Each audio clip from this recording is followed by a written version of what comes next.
कोलकाता कांड का friendship game.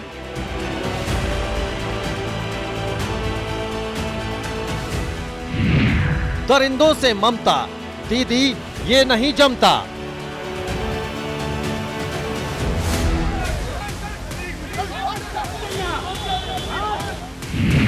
Kolkata की बेटी को इंसाफ कब तक?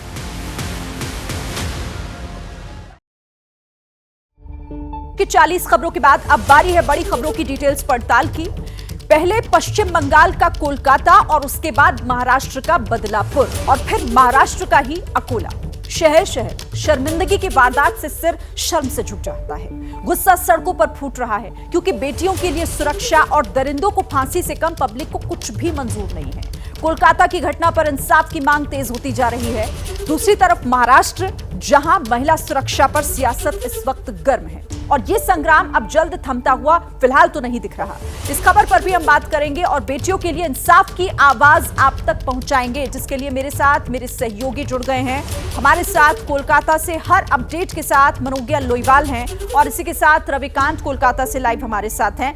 दिल्ली से दीपक रावत हमें अपडेट देंगे। आपसे बातचीत की शुरुआत करूं उससे पहले एक बड़ी खबर अपने दर्शकों को बता दें। कोलकाता कांड से जुड़ी हुई इस वक्त की बड़ी खबर, पूर्व प्रिंसिपल संदीप घोष की कार की भी जांच की जाएगी। कोलकाता सीबीआई दफ्तर लाई है संदीप की कार, इस वक्त की बड़ी खबर। तो कोलकाता सीबीआई दफ्तर लाई गई है संदीप की कार। अब पूर्व प्रिंसिपल संदीप घोष की कार भी जांच के दायरे में है और इसीलिए उसकी तफ्तीश के लिए वो तस्वीर भी हम आपको दिखा रहे हैं। यही वो गाड़ी है जिसकी जांच की जाएगी। पूर्व प्रिंसिपल संदीप घोष जो इस वक्त जांच के केंद्र में है, संदिग्ध भूमिका में है और इसीलिए उनसे जुड़ी हुई चीजों की भी जांच की जा रही है। संदीप घोष की कार जो सीबीआई दफ्तर लाया गया है, जिसे अब इस कार की तफ्तीश शुरू होगी।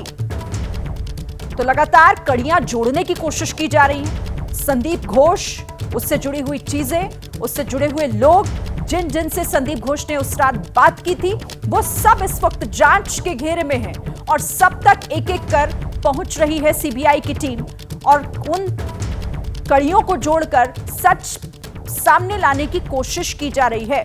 तो इस वक्त का ये बड़ा अपडेट है और अभी और क्या डिटेल्स हमारे पास है इस खबर से जुड़ी हुई, मनोज्ञा हमें बताएंगी। मनोज्ञा, आगे हाथ चिलाम तगुन छवि।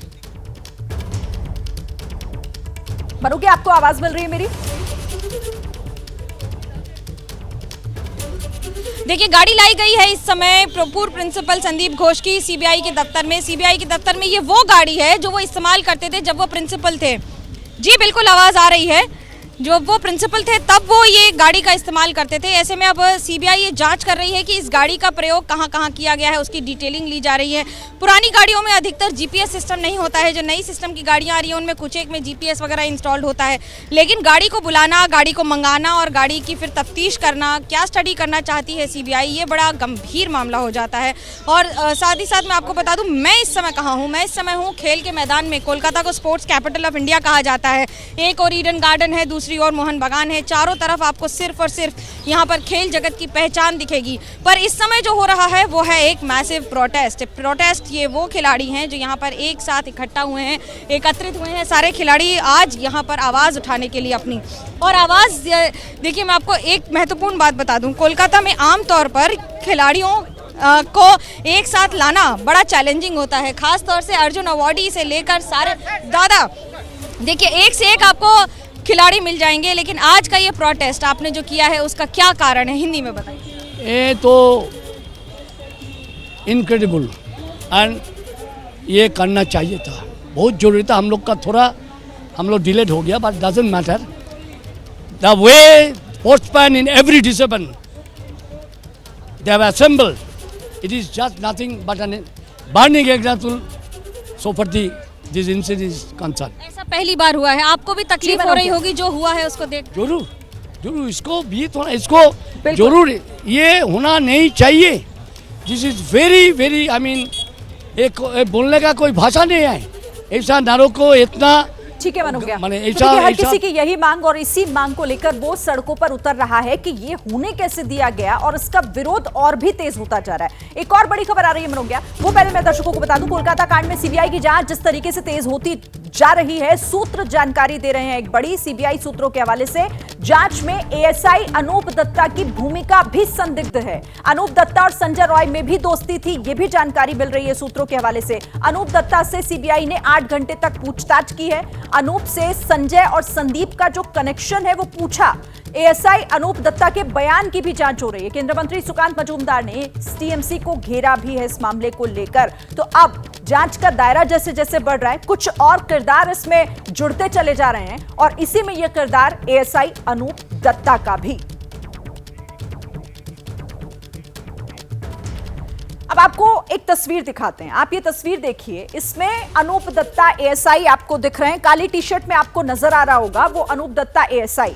ये कोलकाता कांड के आरोपी संजय रॉय का दोस्त है और यही अनूप दत्ता आरजीकर अस्पताल के पूर्व प्रिंसिपल संदीप घोष का भी दोस्त है। जो तस्वीर आप देख रहे हैं ये देखिए, संजय रॉय आरोपी इसमें आपको यहां पर नजर आ रहा है और दूसरी तरफ अनूप दत्ता एएसआई, इनसे भी पूछताछ हुई है जिसके ऊपर जांच का जिम्मा सौंपा गया था। उसमें अब ये कनेक्शन क्या निकलकर सामने आ रहा है, रविकांत से समझते हैं, वो भी मेरे साथ जुड़े हुए हैं। रविकांत, अब क्योंकि कड़ियां जुड़ रही हैं, आप इस मामले में जिस तरीके से एक अधिकारी का ही नाम सामने आ रहा है, एएसआई अनूप दत्ता, पूछताछ भी हुई है, ये कनेक्शन क्या निकलता हुआ, क्या समझता हुआ फिलहाल दिखाई दे रहा है? देखिए, ये निश्चित रूप से जो कनेक्शन लगातार सीबीआई निकालने की कोशिश कर रही है वो अभी पूरी तरीके से स्पष्ट नहीं है, लेकिन सीबीआई इसी तरीके से जांच कर रही है कि जो कोई पर्दे के पीछे की बातें हैं, जो ये कहा जा रहा था कि कोई बड़े भ्रष्टाचार का मामला हो सकता है, उसको खंगालने की कोशिश कर रही है ताकि पीछे के सारे लिंक मिले। इस समय हम मौलाली में खड़े हैं कोलकाता के, हम आपको दिखा दें सैकड़ों लोग इस समय यहाँ पर मौजूद हैं और सच जानना चाहते हैं, इसलिए सड़क पर हैं। खुला मंच, खुला हवा नाम का एक मंच है, यहाँ पे कल्चरल फोरम है, उसके एग्जीक्यूटिव मेंबर हमारे साथ हैं, शंकु जो कि यहाँ के लीडर भी हैं। क्या आप लोग कह रहे हैं इस बड़ी रैली के माध्यम से? अनुपम खेर और विवेक अग्निहोत्री भी जुड़ रहे हैं आपसे। देखिए, विवेक अग्निहोत्री जी जुड़ रहे हैं, यहाँ के लीडर ऑफ अपोजिशन जुड़ रहे हैं और बहुत सारे आम आदमी, डॉक्टर स्वपन दासगुप्ता जी भी आ रहे हैं। क्या कह रहे हैं आप लोग? तो हम लोगों को ये कहना है कि पश्चिम बंगाल के एक महिला मुख्यमंत्री हैं ममता बनर्जी जी, उनके राज में कोई बहू बेटी सुरक्षित नहीं है। और इंसिडेंट कहाँ हुआ है? आपके कस्टडी के अंदर, सरकारी अस्पताल के अंदर हुआ है। इसका रिस्पॉन्सिबिलिटी आपको लेना चाहिए। आप हेल्थ मिनिस्टर हो, आप यहाँ का पुलिस मिनिस्टर हो, आप यहाँ का चीफ मिनिस्टर हो, तो रिस्पॉन्सिबिलिटी लेके आपको रेजिग्नेशन दे देना चाहिए। क्योंकि हमने देखा, सीधी मांग रेजिग्नेशन ही है, क्लियर रेजिग्नेशन चाहिए। उनको पोस्ट पे रख के यहाँ न्याय नहीं मिल सकता है। क्योंकि बीजेपी का एक बड़ा मंच आरजीकर के पास शाम बाजार में भी सजा है, वहां पे भी लगातार ये कहा जा रहा है कि ममता बनर्जी का रेजिग्नेशन हो। अरे वो खुद मैदान पे उतर के बोल रही है मुझे फांसी चाहिए, मुझे रेजिग्नेशन चाहिए। आप खूब चीफ मिनिस्टर हो, आप बोल रहे हो, आप पुलिस मिनिस्टर हो, आप बोल रहे हो कि मैं इन्वेस्टिगेट नहीं कर पाऊंगा, सीबीआई को दे दो। अगर आप इन्वेस्टिगेट नहीं कर पाओगे, सीबीआई को देना पड़े। अगर आप प्रोटेक्शन नहीं दे पाओगे, सुप्रीम कोर्ट को सीआईए से तैनात करना पड़े आपके हॉस्पिटल पे, तो आपको रह के क्या फायदा? आप क्यों हो? आप रेजिग्नेशन दे दो। मित्रा पॉल ने कह दिया कि राष्ट्रपति शासन चाहिए हमें। और सुनिए, वो रहने से क्या हो रही है, आप ये ध्यान से सुनिए। वो पुलिस मिनिस्टर हैं, थोड़ा अजान हो रहा है, हम लोग चुप कर जाते हैं, उसके बाद बताओ जी। ठीक है, तो रविकांत, वहां पर मौजूद तमाम प्रदर्शनकारी जिस तरीके से लगातार एक मांग जो पहले ही दिन से लगातार रखी जा रही है सामने, और उसी को लेकर ये प्रोटेस्ट बढ़ता ही जा रहा है। आपको तस्वीरें हम लगातार दिखा रहे हैं कि किस तरह से अलग अलग जगहों पर प्रोटेस्ट हो रहा है और इस मामले में अब कड़ियां किस तरह से आगे जुड़ेंगी, क्योंकि सीबीआई अब उन किरदारों को भी आपस में जोड़ने की कोशिश कर रही है जो फिलहाल बिखरे हुए दिखाई दे रहे हैं। एक तस्वीर आपको दिखाते हैं जिसे देखकर आपका भी कलेजा छलनी हो जाएगा। आप इन्हें देखिए, ये मशहूर गायिका है, नाम है उषा उत्थुप। बॉलीवुड फिल्मों में अपनी आवाज का लोहा मनवा चुकी हैं, लेकिन जब एबीपी न्यूज के कैमरे पर कोलकाता की बेटी को लेकर उनसे सवाल किया गया तो इनके आंखों से आंसू बहने लग गए। अपने आंसुओं को रोक नहीं पाई, मुश्किल हो गया इनके लिए। हालांकि उन्होंने ये जरूर कहा पहले कि जो हुआ उससे मेरा सिर शर्म से झुक गया है। उषा ने न्यायपालिका पर भरोसा भी जताया और उम्मीद जताई कि उन्हें इंसाफ जरूर मिलेगा। आप भी सुनिए मनोज्ञा लोईवाल के साथ उनकी ये पूरी बातचीत। Can use it somewhere. इसको क्या कहते हैं, जब बरसात आने से पहले कखनो कखनो যখন মেঘলা হয়ে যায় यू फील हैप्पी, किंतु अभी ऐसा लग रहा है एक डरावना सी silence, and that is what I am saying. If we keep silent, let us have our opinion, let us be silent instead of just shouting and screaming. उससे कुछ नहीं होने वाला है। अंदर से प्रार्थना कीजिएगा। आंसू भी हैं और हंसी भी है, भावना क्या है अंदर? Of डर, of shame, लज्जा, and of hope, आशा। कोलकाता कांड पर बीजेपी की सांसद हेमा मालिनी का भी बयान सामने आया, जिनका कहना है कि जो हुआ वो काफी दुखदायक है। ऐसे वातावरण में काफी असुरक्षित महसूस होता है। मुझे भरोसा है कि सरकार कुछ करेगी। तो हेमा मालिनी का बयान कोलकाता की घटना को लेकर, जिसमें उन्होंने कहा कि ऐसे वातावरण में काफी असुरक्षित महसूस होता है। यही बात बार बार आ रही है कि ऐसा हमारे देश में क्यों हुआ। पिछले 4-5 दिन से जो हम टेलीविजन में देख रहे हैं, सुन रहे हैं क्या हुआ, इज वेरी हार्टनिंग। तो मुझे बहुत ही दुख होता है कि ऐसे महिलाओं के साथ ऐसा अत्याचार, ऐसा घृणा, दिल दहक जाता है सुनकर। तो हर तरफ से अब बयानबाजियां भी हो रही हैं, लेकिन अभी बहुत सारे प्रश्न ऐसे हैं। मनोज, आपके पास इसी सवाल के साथ में आती हूं, क्योंकि सबका अब जो एक तरीके से इंतजार है वो सीबीआई की उस कार्रवाई पर ही टिका हुआ है कि सीबीआई जल्द से जल्द इस मामले में आगे बढ़े और वो सच क्या है आखिर वो सामने रखे। जांच कहां तक आगे पहुंची है, आपके पास क्या और जानकारी है?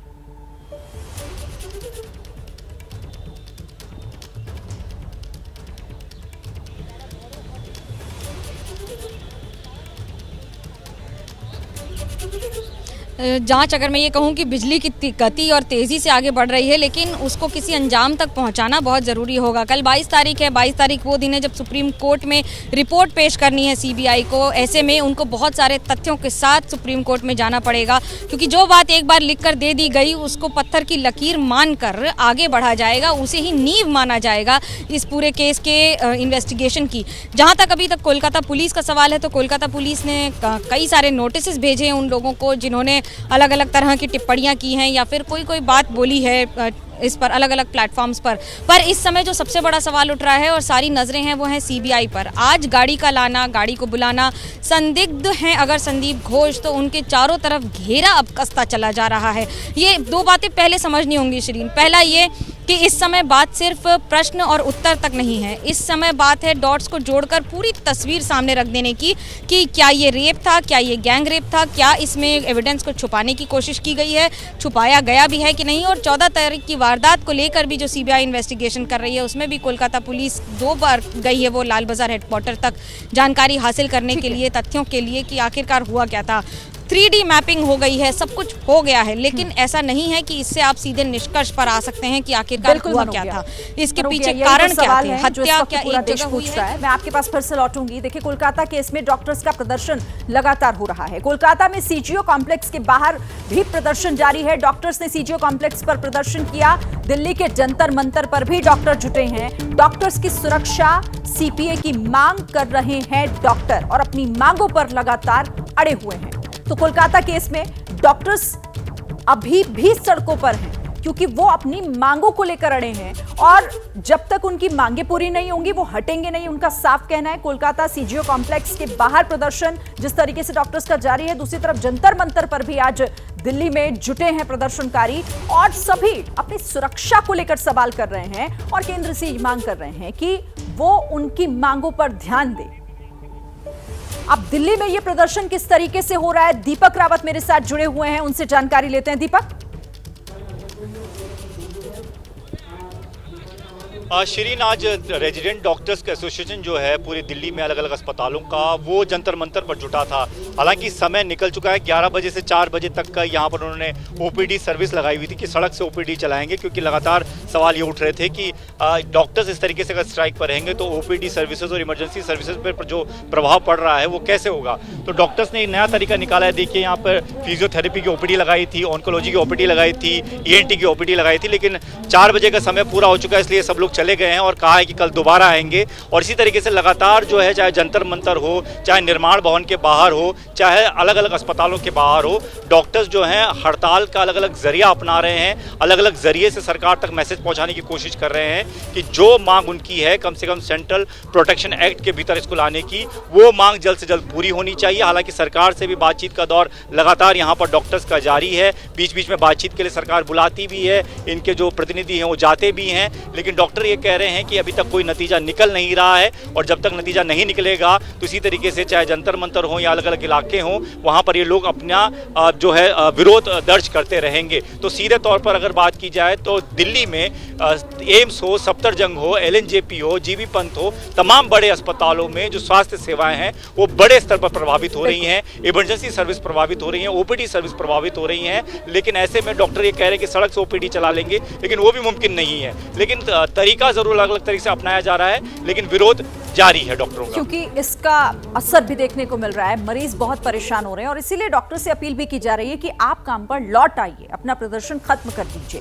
देखिए, ममता बनर्जी के इस्तीफे पर अब बीजेपी अड़ गई है, क्योंकि इस घटना के बाद अब सियासत भी जोरों पर है। ममता बनर्जी इस वक्त निशाने पर है और इसे लेकर बीजेपी इस्तीफा मांग रही है। कोलकाता कांड पर सियासत, मेट्रो स्टेशन के बाहर बीजेपी का प्रदर्शन। बीजेपी का आरोप है कि प्रशासन बेलगाम है, ममता का प्रशासन पर कंट्रोल नहीं है। चाहते हैं जस्टिस दो, नहीं तो रिजाइन दो, यही हम लोग का मांग है। ममता बनर्जी के सरकार के ऊपर, पुलिस प्रशासन के ऊपर कोई फेथ नहीं है। हमारी मांग है ममता बनर्जी को भी रिजाइन कर देना चाहिए। ये बहुत साफ है कि ये सरकार, ममता बनर्जी का सरकार, सिर्फ इनकेपेबल मुख्यमंत्री है यही नहीं, क्योंकि वो हम लोग को सेफ्टी सिक्योरिटी नहीं दे सकते। ये सरकार महिला विरोधी सरकार है। मनोज, आपके पास आती हूं, क्योंकि अब इस घटना के बाद ममता बनर्जी पर इस वक्त तमाम पार्टी, खासतौर से बीजेपी जो है वो हमलावर है। और देखिए, कहीं ना कहीं इसका नुकसान भी ममता बनर्जी को शायद होगा इस मामले में आगे, क्योंकि सबसे बड़ा वोटर, सबसे बड़ी ताकत जिसे वो हमेशा कहती है पश्चिम बंगाल में अपनी, वो महिला, और पश्चिम बंगाल में महिला सुरक्षा पर ही सबसे बड़ा प्रश्न लग गया है। बंगाल में चुनाव 2026 में है, इसका क्या असर होगा ये कहना अभी बहुत ज़्यादा प्रीमेच्योर होगा। हाँ, लेकिन अगर आप ये कह रही हैं कि इसमें सिर्फ बीजेपी को फ़ायदा है या फिर CPM को फ़ायदा है, तो जितने भी आंदोलन हो रहे हैं पिछले 1 हफ्ते 10 दिन से, मैं आपको यकीन मानिए उनमें झंडे तले लोग कम हैं, लेकिन सामान्य लोगों को अगर बोला जा रहा है कि आप आज शाम 6 बजे आइए, यहाँ पर हम रैली करेंगे, तो सैकड़ों की संख्या में लोग आ रहे हैं। और ये वो महिलाएं, वो लोग, वो आम आदमी आ रहे हैं जो शायद कभी किसी राजनीतिक दल के साथ झंडा तले रैली नहीं करते होंगे। रात को 11 बजे 12 बजे आमतौर पर छोटे छोटे दल में लोग निकल रहे हैं और इस समय विरोध प्रदर्शन कर रहे हैं। सड़कों पर आक्रोश है, ये जनता का आक्रोश है, ये लोगों का आंदोलन है। इसमें कोई सिरमौर नहीं है, इसमें कोई नेता नहीं है, इसमें कोई दल नहीं है, लेकिन इसमें जनता का बल है। इसमें उन महिलाओं की ताकत है जो सड़क पर उतरकर इंसाफ मांग रही हैं, जो कह रही हैं कि हमारी बहू बेटी कोई भी हो सकती थी इस मामले में।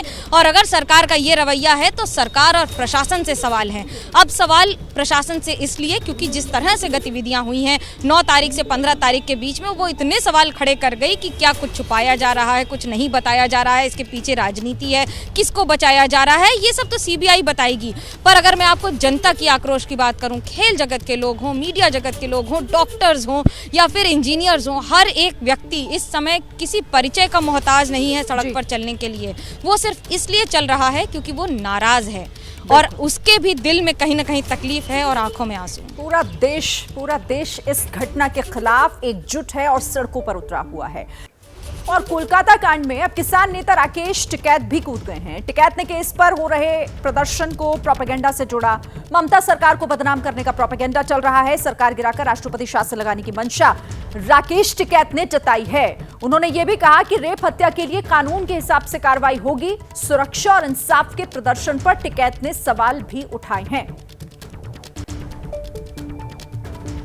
में हाईलाइट करना क्या सरकारों को बदनाम करने की साजिश है? भाई रेप और हत्या हुआ उसके लिए कानून है देश में, क्या उसके बाद में कोई रेप और हत्या नहीं हुई? अगर बीजेपी शासित प्रदेश में होगी तो कुछ नहीं होगा। मणिपुर में घटना हुई, एक सवाल जवाब नहीं है। जहां विपक्ष की सरकार होगी वहां पे इस तरह के प्रोपगंडा करवाए जाएंगे। तो क्या हासिल करना मकसद है इसके पीछे? सरकार गिराना, राष्ट्रपति शासन लगाना। कोलकाता केस पर इस वक्त का बड़ा अपडेट आपको दे देते हैं संदीप घोष से। आज फिर से सीबीआई ने पूछताछ की है। आरजीकर हॉस्पिटल के पूर्व प्रिंसिपल संदीप घोष, आज छठे दिन भी संदीप का सीबीआई से सामना हुआ। कल भी सीबीआई ने संदीप से 11 घंटे पूछताछ की थी। पिछले 5 दिनों की अगर बात करें तो कुल मिलाकर 64 घंटों की पूछताछ हो चुकी है। संदीप घोष आरजीकर हॉस्पिटल के पूर्व प्रिंसिपल, जो सीबीआई के सवालों का सामना पिछले 5 दिनों से कर रहे हैं और 64 घंटे की पूछताछ अब तक हो चुकी है। आज भी सीबीआई ने बुलाया संदीप घोष से कई महत्वपूर्ण सवाल किए हैं, क्योंकि सीबीआई की जांच के केंद्र में है संदीप घोष। और अब बात महाराष्ट्र की कर लेते हैं। बदलापुर हंगामे पर इस वक्त मुख्यमंत्री शिंदे का एक बड़ा बयान आपको बताते हैं, जिसमें वो बड़ा खुलासा करते हुए दिख रहे हैं। मुख्यमंत्री ने कहा कि प्रदर्शन राजनीति से प्रेरित था, पूरी प्लानिंग के साथ हंगामा किया गया, गाड़ी में भरकर लोगों को वहां पर लाया गया। प्रदर्शनकारी बदलापुर के नहीं थे। तो सीएम शिंदे ने कल हुए प्रदर्शन को लेकर ये बड़ा बयान साजिश की तरफ इशारा करते हुए उनका ये कहना है कि सरकार को बदनाम करने की साजिश की जा रही है। हे जे कालचं जे आंदोलन होतं हे पॉलिटिकल मोटिवेटेड होतं असं माझं म्हणणं आहे। कारण इतक्या फटाफट कधी आंदोलन जेव्हा होतं ते स्थानिक लोक असतात, इथं स्थानिक लोक हाताच्या बोटावर मोजण्या इतके होते आणि इतर ठिकाणून गाड्या भरून भरून त्या ठिकाणी आंदोलनकर्ते आले होते आणि मंत्री महोदयांनी समजून त्यांच्या सगळ्या मागण्या या मागण्या होत्या त्या। और इस खबर पर बातचीत करने के लिए हमारे संवाददाता मृत्युंजय हमारे साथ जुड़े हुए हैं। मृत्युंजय, कल जिस तरीके से प्रदर्शन हुआ, इतना बड़ा हुजूम वहां लोगों का पहुंचा था, आज मुख्यमंत्री एकनाथ शिंदे कह रहे हैं दरअसल वो राजनीति से प्रेरित था, वो लोकल नहीं थे, बाहर से आए हुए थे। देखिए, मुख्यमंत्री का ये बयान है कि वो राजनीति से प्रेरित था, यानी लोगों को वहां पर बुलाया गया और इस प्रकार का आंदोलन किया गया। लेकिन शायद मुख्यमंत्री एकनाथ शिंदे ने एक बार अपने पुलिस अधिकारी से बात नहीं की, क्योंकि खुद पुलिस अधिकारी कह रहे हैं कि अब तक 32 लोगों को गिरफ्तार किया गया या उन पर जो कानूनी कार्रवाई की गई और उनको नोटिस जारी किया। इन 32 लोगों में सिर्फ 3 लोग बाहर के थे, बाकी 29 लोग बदलापुर के हैं। तो ये आंकड़ा वो मुख्यमंत्री की बातों को सपोर्ट नहीं करता। लेकिन दूसरा पक्ष ये भी है कि मुख्यमंत्री लाडली बहन योजना के कई बैनर और पोस्टर वहां पर नजर आए। उस पर यह लिखा था कि बैनर और हमें लाडली योजना नहीं चाहिए, महिलाओं की सुरक्षा चाहिए। लेकिन सवाल ये उठता है कि अगर ये अचानक से आई हुई भीड़ थी तो ये बैनर और पोस्टर कैसे आ गए, ये भी एक सवाल वाजिब है। इसकी जांच पुलिस कर रही है। देखिए, पुलिस ने 300 लोगों के खिलाफ मामला दर्ज किया है और जो मोबाइल फुटेज उपलब्ध है, सीसीटीवी फुटेज उपलब्ध है, इसके आधार पर लोगों की पहचान की जा रही है। जो लोग भीड़ को उकसा रहे थे, पत्थरबाजी कर रहे थे, भीड़ को हटाने के बाद जो बाहर से पत्थरबाजी स्टेशन पर कर रहे थे, उन लोगों की पहचान कर उन पर कार्रवाई की जा रही है। 300 लोगों के नाम नहीं 300 अज्ञात लोगों के नाम पर यह एफआईआर दर्ज किया गया है। 32 लोगों पर कार्रवाई हो चुकी है, लेकिन फिलहाल 32 में से 3 ही लोग ऐसे हैं जो कि बदलापुर के बाहर के रहने वाले हैं, 29 लोग स्थानीय लोग हैं। निश्चित तौर पर मुख्यमंत्री अगर कोई बात करें तो इसमें भी दम होगा और कहीं ना कहीं जिस प्रकार के बयानबाजी और जिस प्रकार से मामला लंबा चला, क्योंकि शुरुआत में कम लोग वहां पर थे और दिन भर भीड़ बढ़ती चली गई, तो कहीं ना कहीं इसे भी नकारा नहीं जा सकता कि कुछ लोगों ने मौके का फायदा उठाकर इसको राजनीतिक रंग देने का प्रयास किया और अपनी राजनीतिक रोटी सेकने का प्रयास किया है। ये इस बात से भी नकारा नहीं जा सकता। लेकिन फिलहाल आने वाले दिनों में और भी गिरफ्तारियां होंगी और जांच जब और बढ़ेगी तब ये स्पष्ट हो पाएगा। जांच आगे बढ़ेगी, गिरफ्तारियां होंगी, उनसे जब पूछताछ होगी तो ये आरोप कितने सही हैं ये भी बहुत हद तक साफ हो जाएगा। देखिए, महाराष्ट्र का बदलापुर कांड सियासत की भेंट चढ़ गया। सरकार के खिलाफ विपक्ष का विरोध प्रदर्शन जारी है। मुंबई में सांसद वर्षा गायकवाड़ के नेतृत्व में प्रदर्शन हुआ। आंदोलनकारियों और पुलिस के बीच यहां पर झड़प भी हुई है। तो सरकार के खिलाफ विपक्ष ने हल्ला बोल कर दिया है। मुंबई में सांसद वर्षा गायकवाड़ के नेतृत्व में प्रदर्शन हुआ, लेकिन यहां पर पुलिस के साथ प्रदर्शनकारियों की झड़प भी हो गई है। और एक और बड़ी खबर, बड़ा अपडेट, 24 अगस्त को महाराष्ट्र बंद रहेगा। एमवीए की बैठक में यह बड़ा ऐलान किया गया। बदलापुर कांड के विरोध में बंद बुलाया गया है। विरोध में एमवीए नेताओं ने काली पट्टी बांधी। प्रदेश कांग्रेस अध्यक्ष नाना पटोले बदलापुर जाएंगे, ये जानकारी भी मिल रही है। तो 24 अगस्त की तारीख तय हुई है और इस घटना के विरोध में 24 अगस्त को महाराष्ट्र बंद का ऐलान किया गया है। नम्रता दुबे हमारी सहयोगी इस पर हमें जानकारी और देंगी। नम्रता, आप देखिए, सियासत भी जोरों पर है इस घटना के विरोध के तौर पर। 24 अगस्त को महाराष्ट्र बंद का आह्वान किया जा रहा है।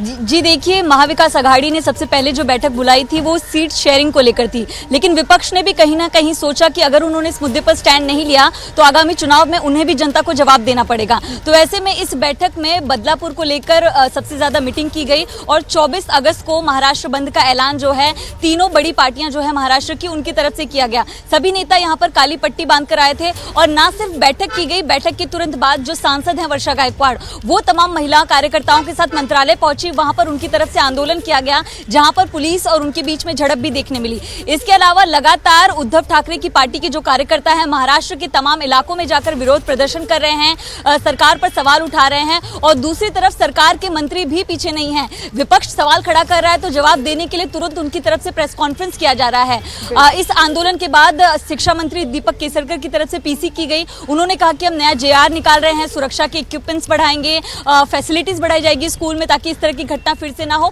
तो विपक्ष और पक्ष की तरफ से राजनीति बहुत ज्यादा तेज है महाराष्ट्र में और इन सबके बीच में सबसे बड़ी बात कि 24 अगस्त को महाराष्ट्र बंद का बड़ा ऐलान जो है वो विपक्ष की तरफ से किया गया है और उनकी तरफ से इस बात की पूरी कोशिश होगी इस बंद को एक जी बिल्कुल जाहिर है चुनाव सर पर हैं और विपक्ष के लिए तो ये एक बड़ा मुद्दा है सरकार को घेरने का, तो कोई यहां पर पीछे हटता हुआ फिलहाल नहीं दिख रहा है। देखिए, बदलापुर की घटना पर MVA का प्रदर्शन, मुंबई में उद्धव गुट ने प्रदर्शन किया है, पुणे में सुप्रिया सुले ने विरोध जताया, बदलापुर में कांग्रेस कार्यकर्ताओं का प्रदर्शन जारी है।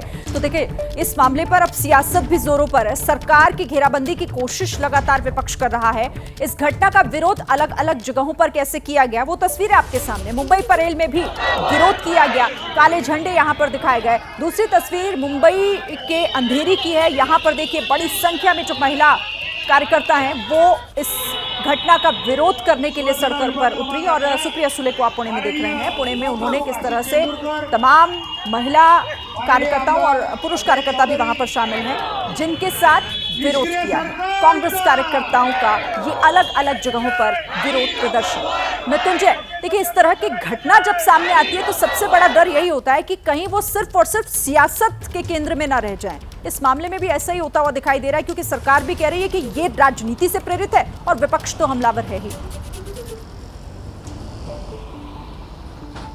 बिल्कुल सही बात कही आपने। ये देखिए, बेहद संवेदनशील मामला है। बदलापुर की घटना 4-4 साल की, 3 साल 11 महीने की बच्चियां हैं। जो घटना हुई है ये निंदनीय है और लोकतांत्रिक तरीके से हर किसी को इसका विरोध किया जाना चाहिए और पुलिस को उनकी खामियों को उजागर करना चाहिए, पुलिस की खामियों को बताना चाहिए। लेकिन इस वक्त आपको रोकूंगी, कोलकाता मुझे जाना होगा, रविकांत के साथ शायद वहां पर कोई खास मेहमान है और साथ ही कोई जानकारी भी। मैंने कहा now it's a comedy, it's becoming a comedy, I have to go and take some serious talk. BJP कह रही है कि ममता बनर्जी का इस्तीफा चाहिए। वो बीजेपी की डिमांड हो सकती है, मैं तो पॉलिटिशियन नहीं हूँ, मैं किसी का इस्तीफा ना मांगता हूँ ना कहता हूँ इसको बनाओ। मैं सिर्फ इतना कह रहा हूँ इस जमीन पे मेरा हक है। मेरे माँ बाप यहीं से जेल गए थे फ्रीडम मूवमेंट में, चौरंगी में ही। मेरा बचपन से मेरा बंगाल से साथ, ये मेरी ज़मीन है, मेरा देश है, मैं जहाँ चाहूँ जिसके राइट के लिए लड़ सकता हूँ, मुझे किसी से कोई मतलब नहीं है। बंगाल में violence must stop, electoral violence, political violence and violence against women must stop immediately. तो इस तरीके से विवेक अग्निहोत्री जो कि निर्देशक हैं, फिल्म निर्देशक हैं, वो यहाँ पर रैली में आए हुए हैं और हम आपको अब रैली भी दिखा दें कि किस तरीके से बड़ी तादाद में, सैकड़ों की संख्या में यहाँ पर जो खुला हवा नाम का मंच है उसके जो प्रदर्शन यहाँ पर बड़े स्तर पर हो रहा है और लगातार बंगाल की सड़कों पर लोग उतर रहे हैं। विवेक अग्निहोत्री को हमने सुना। अब मैं मृत्युंजय का रुख एक बार फिर से कर लेती हूँ। मृत्युंजय, अपनी बात पूरी कर दीजिए। जी बिल्कुल, हम कह रहे थे कि जिस प्रकार की घटना बदलापुर में हुई है निंदनीय है और संवेदनशील मामला है, इसे बहुत संवेदनशील तरीके से हैंडल करना चाहिए। लेकिन जिस प्रकार से राजनीतिकरण हो रहा है इसके दो पहलू भी हैं। एक तो यह आगामी विधानसभा चुनाव 2 महीने बाद होगा, तो कहीं ना कहीं विपक्ष को एक मजबूत मुद्दा मिला है महिला सुरक्षा को लेकर और ये विपक्ष चाहेगा कि इस मुद्दे को वो हमेशा जनता के बीच लेकर जाए और सरकार को सबक सिखाएं। लेकिन दूसरी तरफ ये भी देखिए कि एक तरफ जब कोलकाता में जो ट्रेनी डॉक्टर के साथ हुआ, वहाँ पर इंडिया गठबंधन के दलों पे चुप्पी आरोपी है वहाँ बीजेपी आक्रामक है, तो यहाँ मुंबई में अगर बदलापुर की बात करें तो यहाँ पर विपक्ष को मौका मिल गया है बीजेपी के खिलाफ बोलने का। बहुत दुखद है कि इस मुद्दे पर राजनीति हो रही है, लेकिन हर कोई राजनीति रोटी तो सेक ही रहा है। वास्तविकता यह है कि इतना संवेदनशील विषय है जिस पर सभी दलों को तो एक सहमति से पूरे मामले के संवेदनशीलता व्यक्त करनी चाहिए थी। कठोर कार्रवाई हो जो भी आरोपी है, और जो कानूनी प्रक्रिया है जो बहुत लंबे खिंचती चली जाती है, उस कानूनी प्रक्रिया को कम समय में इस पर सजा मिलनी चाहिए, पीड़ित को, परिवार को न्याय मिलना चाहिए, यही उम्मीद करें। और ये सुनिश्चित होना चाहिए कि भविष्य में ऐसी घटना ना हो। तो निश्चित तौर पर राजनीति जमकर हो रही है, और कहीं ना कहीं इसका जो आगामी 2 महीने बाद चुनाव होंगे, के लिए इस तरह की घटनाएं भी सिर्फ और सिर्फ सियासत का एक मुद्दा ही हो जाती हैं। तो देखिए, बदलापुर की घटना पर शिंदे सरकार पर हमला बोला है। महाराष्ट्र के पूर्व गृह मंत्री अनिल देशमुख ने सवाल किया, पूछा कि एफआईआर दर्ज करने में देर क्यों हो गई। अनिल देशमुख ने कहा, विजय वडेट्टीवार ने भी देरी पर सवाल खड़े किए हैं। संजय राउत ने भी पूछा कि सीएम खुद क्यों नहीं गए वहां पर। सुप्रिया सुले ने पूछा कि देवेंद्र फडणवीस इस मामले में इस्तीफा क्यों नहीं दे देते हैं। तो अब घेराबंदी सरकार की बदलापुर की घटना को लेकर अलग अलग बयानबाजी।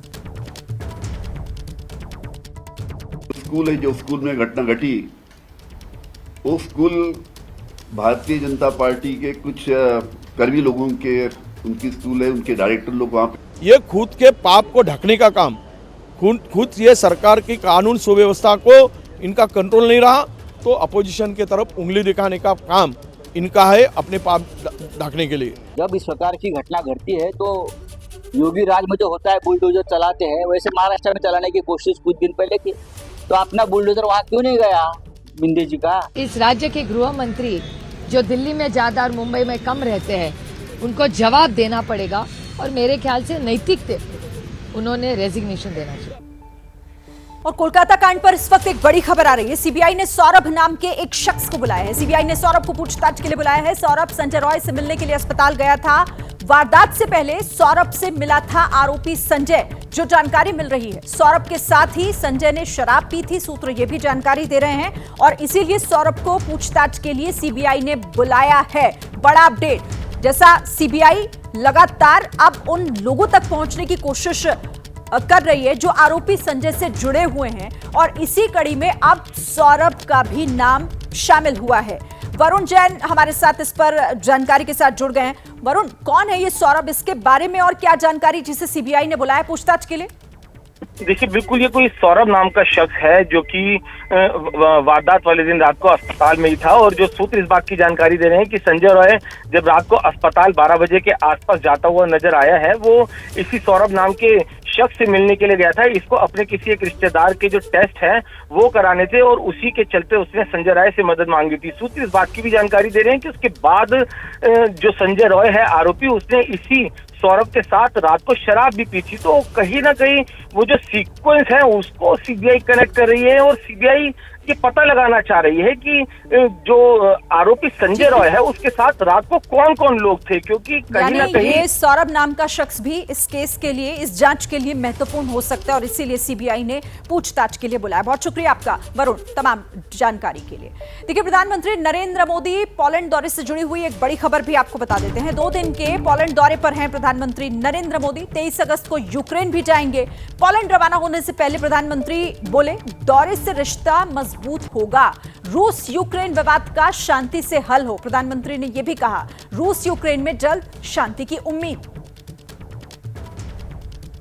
तो 23 अगस्त को यूक्रेन जाएंगे पीएम मोदी, लेकिन उससे पोलैंड का दौरा। पोलैंड रवाना होने से पहले प्रधानमंत्री ने इस दौरे से जुड़ी हुई ये महत्वपूर्ण बात कही। उन्होंने कहा कि ये दौरा जरूरी है, इससे रिश्ते मजबूत होंगे दोनों देशों के बीच। साथ ही उन्होंने ये भी कहा कि रूस यूक्रेन का जो विवाद चल रहा है उसका जो हल है वो सिर्फ और सिर्फ शांति से ही मुमकिन है।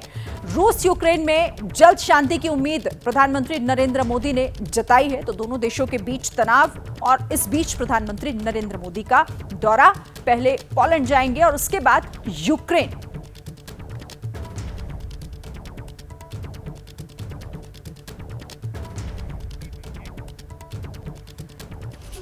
पैंतालीस साल में पहली बार कोई भारतीय प्रधानमंत्री पोलैंड दौरे पर पहुंच रहे हैं। पोलैंड में पीएम गुड महाराज मेमोरियल भी जाएंगे, जहां पर पीएम के पहुंचने से पहले तैयारियां चल रही हैं। पीएम का ये दौरा कितना खास है और पोलैंड में रह रहे भारतीय समुदाय के लोगों में किस तरीके का उत्साह है, ये आप पोलैंड की राजधानी वॉर्सो से जगविंदर पटियाल की इस एक्सक्लूसिव रिपोर्ट से समझिए।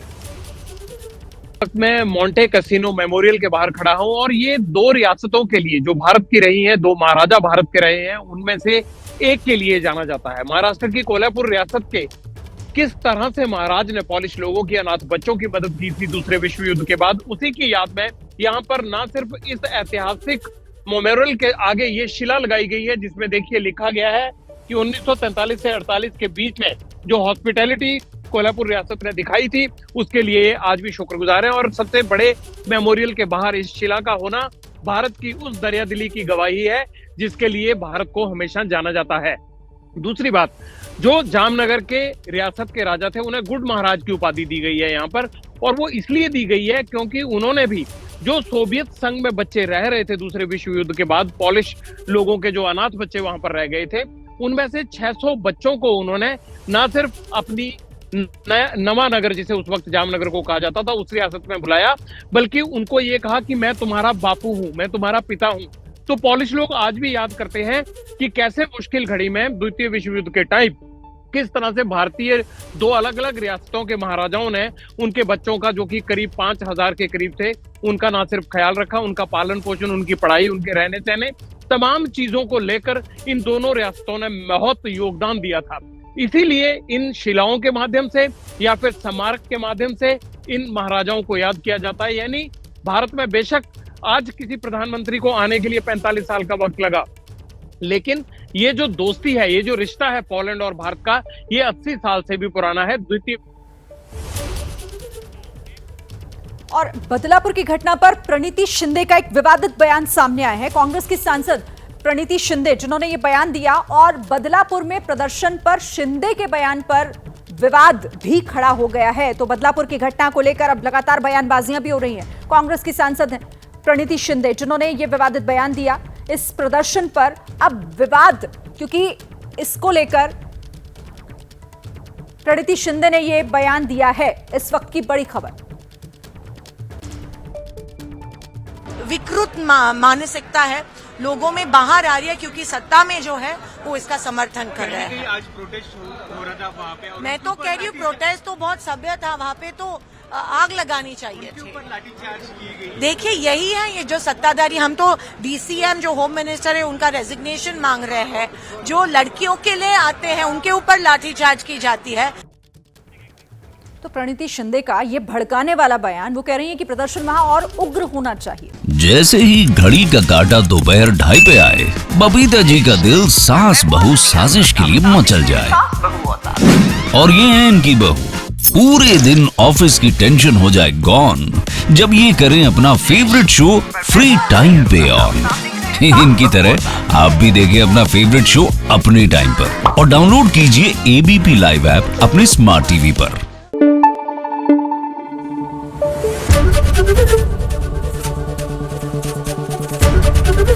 एबीपी न्यूज आपको रखे आगे।